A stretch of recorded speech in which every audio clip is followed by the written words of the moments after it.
Fala galera, sejam bem-vindos a mais um vídeo aqui no canal da Audio e hoje um estilo diferente do que a gente está acostumado. Nós vamos fazer um react ao vídeo dos tipos de audiófilo do canal do Cheap Audio Man. Ele faz umas piadas legais com o pessoal do hobby e eu vou fazer os meus comentários. Vamos lá? Roda a vinheta.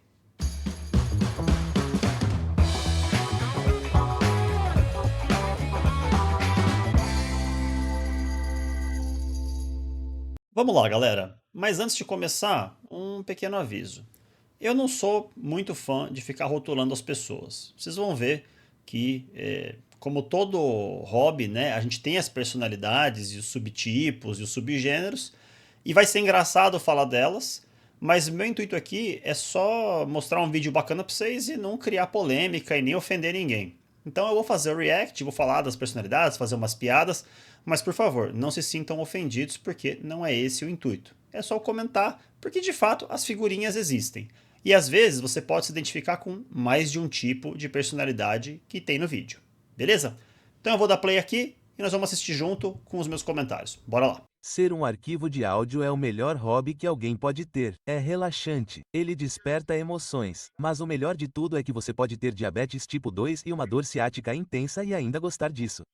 Eu não gostaria de ter a dor ciática e nem a diabetes tipo 2, mas é isso, é um hobby extremamente democrático no que diz respeito ao acesso, né, ao conteúdo, aos equipamentos, hoje mais do que nunca. Mas somos um pequeno grupo especializado de idiotas. Mas mesmo dentro do nosso pequeno hobby, existem subseitas menores, algumas podem coexistir e outras, bem, são inimigas mortais como os montigos e os capuletos. Mas em vez de espadas, eles usam fóruns e gráficos de resposta de frequência para lutar. Audiófilo briga até quando faz parte do mesmo grupo. Aqui ele fala que os grupos brigam entre si com os gráficos. Se você for lá no Biqueira, que é o grupo de compra e venda, tem cara da mesma facção brigando um com o outro por causa da cor do cabo. Então imagina os caras de grupo diferente. É óbvio que vai brigar. Então sente-se, pegue uma xícara de café e vamos descobrir que tipo de arquivo de áudio você é. Que tipo de arquivo de áudio você é?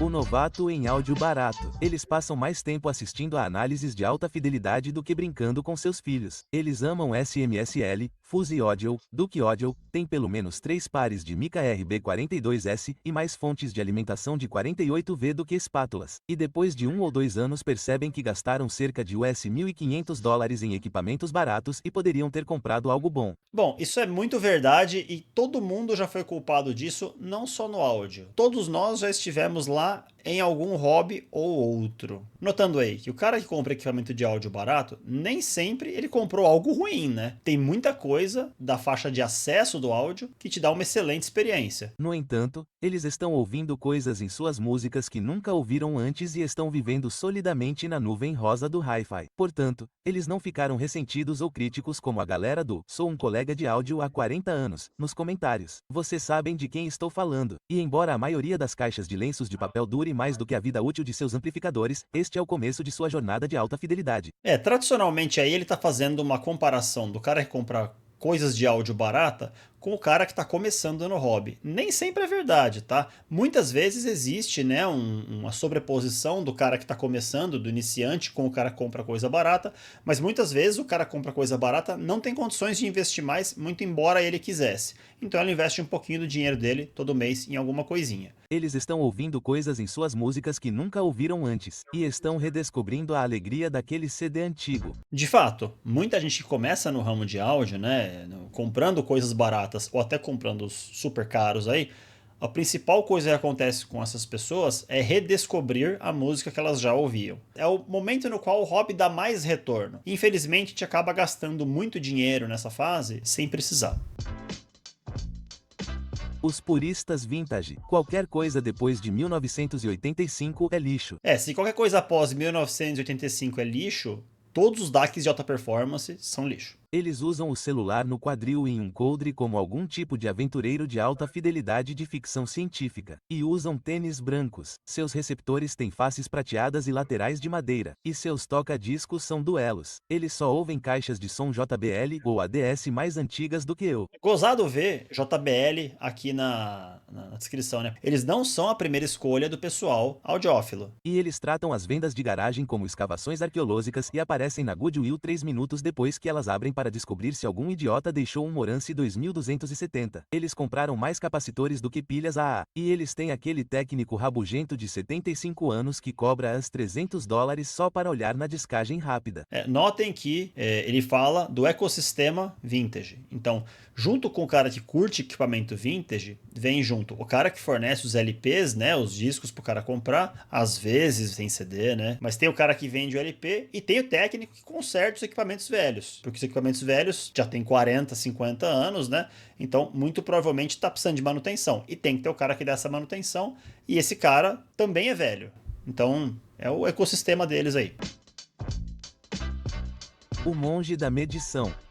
Ciência acima de tudo. Você é um idiota se não compra algo com base em um gráfico. Eles têm um microfone Pro, baixaram o REW e criaram várias planilhas com uma coluna que diz THD. Gente, é muito fácil me colocar nessa caixinha, porque é isso. A gente está oferecendo aqui na Maháudio um contraponto às reviews e impressões baseados no subjetivo. Então é muito fácil colocar a gente dentro dessa categoria. A gente, no caso, eu, né? E eu aceito tranquilamente o rótulo, tá, pessoal? Muito embora eu acho que eu tenho elementos de vários desses pedaços aí dos grupos de audiófilo, eu acho que a minha barrinha tá mais no Measurement Monk mesmo, no monge da medição. Mas é isso, né? Esse tipo de audiófilo é necessário para contrabalancear outros tipos que fazem horóscopo de equipamento aí. O equipamento deles tem miniaturas da pantera cor-de-rosa jogando golfe. E antes que alguém fique chateado, eu adoro todos os arquivos de áudio, mesmo se você for um monge da medição. Mas eles passam pelo menos 90 minutos por dia gritando em uma câmara de eco na internet sobre testes de audição mentirosos. Eles também tiraram aquele pôster de Brooke Shields e o substituíram por uma folha de especificações de um Clipple e uma máquina APX para que pudessem dar uma olhada. Um vaso sanguíneo também estourará em seus olhos se você disser que os cabos fazem a diferença. Tá aí, o cabos fazem a diferença. E pelo menos ele não usou outro meme do amplificou direito, né? Mas cabos fazem a diferença é até uma piada interna dentro dos grupos que a gente faz parte aqui no Brasil, né? Que o pessoal fica comentando se o cabo de prata, de grafeno, muda o áudio. Gente, por favor, né?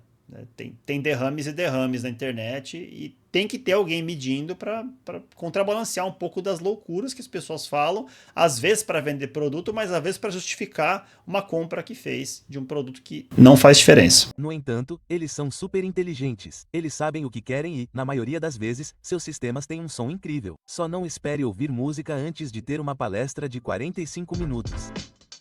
Os feiticeiros do tratamento de sala. A coisa mais importante no seu sistema é sua sala. Se você não tem pelo menos 37 painéis na parede, pode muito bem estar ouvindo em uma caixa de vidro ou em uma caverna. Eles têm armadilhas de base em cada canto. Painéis de difusão eliminando aquela reflexão de primeira ordem empilhados ao redor da sua sala como Stonehenge. Confesso que eu não tenho espaço para ter feito um tratamento de sala para meu próprio benefício. E eles têm ponteiros laser e gostam de mover esses painéis cerca de 1/4 de polegada de cada vez. E então eles anotam cada alteração em um livro de registro, seu livro de registro de tratamento de sala. A esposa fica brava, os bichinhos ficam confusos e as crianças realmente gostam porque é como um labirinto que elas podem percorrer para chegar à cozinha e pegar alguns Doritos. Já vi pessoas que têm salas para fazer isso e já disseram que fizeram. E eu acho legal, acho bacana, mas é isso. Eu gosto de instalação limpa. E muitas vezes as pessoas que fazem tratamento de sala têm um monte de painéis e caixas e coisinhas escondidas espalhado pela sala para absorver as ondas.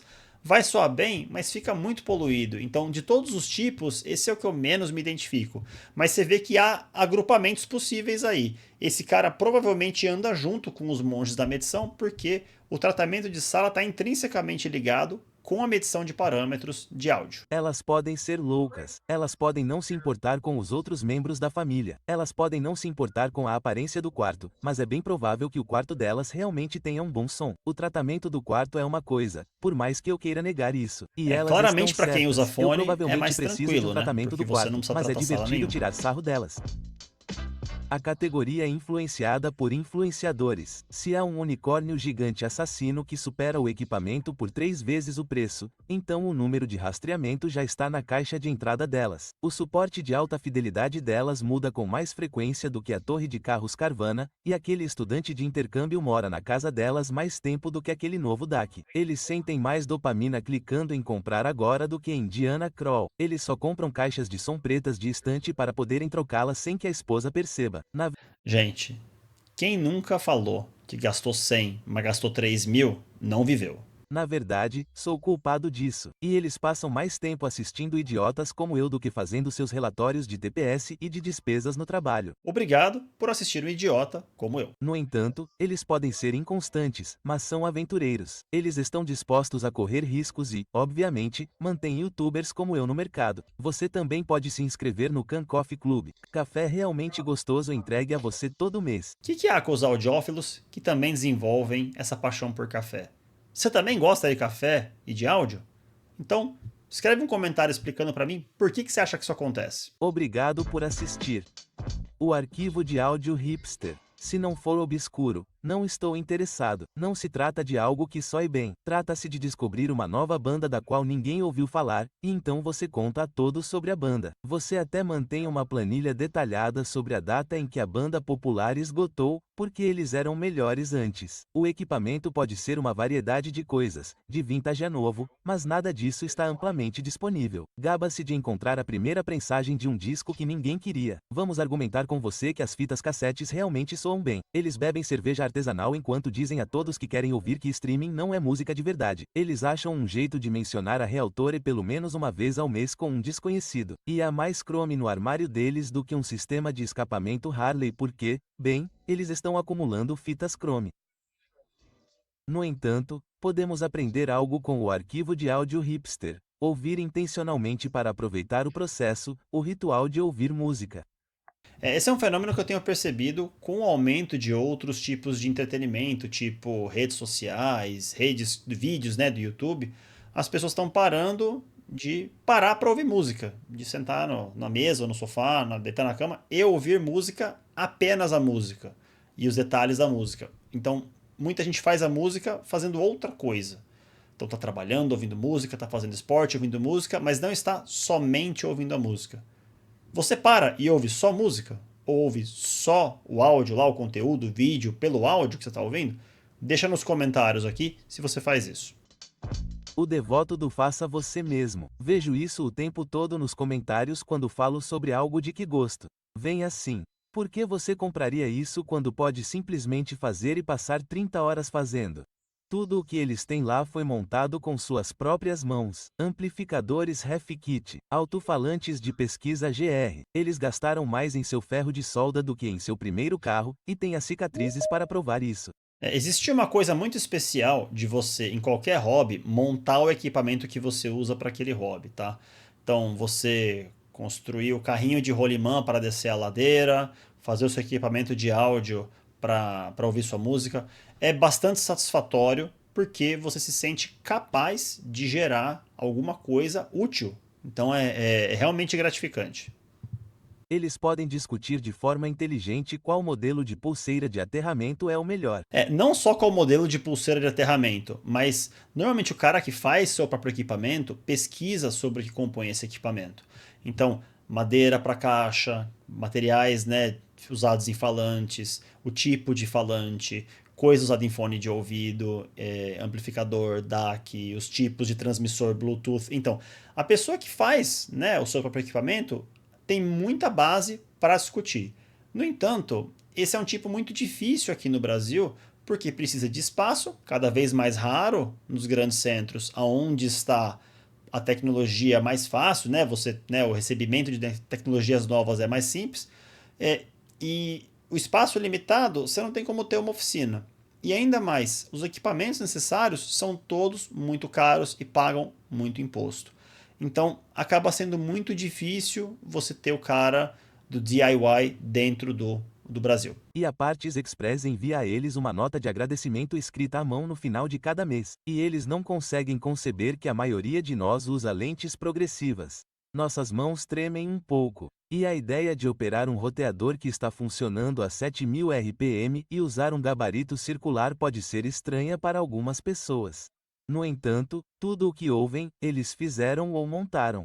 Eles são super inteligentes, super pacientes e super orgulhosos porque quando gostam de sua música, é por meio de algo que eles criaram, porque sua jornada de alta fidelidade não tem a ver com aproveitar o equipamento, mas sim com fazer o equipamento. É isso aí. Tal qual, para os outros audiófilos, a jornada nem sempre é sobre ouvir a música ou outro tipo de áudio. É sobre o que cada um desses grupos manifesta de comportamento. E é isso, pessoal. Com isso ele encerra o vídeo, né? E a gente termina o react. De novo, né? O intuito não é zombar dos tipos de audiófilo, mas trazer aqui um recorte, né, de cada categoria dos audiófilos e comentar as idiosincrasias aí de cada uma das categorias. E aí, que categoria você é? Se encaixou em alguma? Faltou alguma categoria? Deixa aqui pra gente o seu comentário e diz pra gente o que você achou. Se você gostou do vídeo, inscreva-se no canal, ative o sininho. Se quer apoiar a gente, vai lá no Apoia-se. Com 5 você já começa a fazer parte do grupo de Zap e conversa com a gente sobre projetos e novos lançamentos. Tá bom? Eu vou ficando por aqui e a gente se vê no próximo vídeo. Valeu!